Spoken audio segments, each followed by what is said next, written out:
right? The expectation of a customer at that level that we're talking about, right? They want, if you're going to do any repair, even if you're going to change, say, the battery, right? What you have to do to access that battery is obviously remove that back. That's right. Right? And to remove that back means you have to, take the back off, which is going to break the seal of the adhesive. And when you replace that battery and you put that seal back on, that seal has to effectively resist water going back in. That whole process has to be just like it came brand new out of the factory. Now, at a retail level, is that important? Yeah.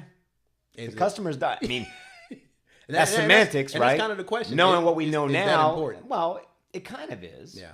Right? Like, how many times do you take your car to the shop and you're okay with it not performing the way that it was supposed to, when BMW made it or Honda made it or whoever. Right. Right? Like, when do you make those trade-offs? Maybe when it gets a lot older and you're already thinking about getting a new car anyways. Right. Right? Then it's just, I just want to keep it running. Yeah. Right? But again, that's your choice if you're an informed consumer and the repair shops are doing what they're supposed to do. Right. So here we go into this. This. Here we go.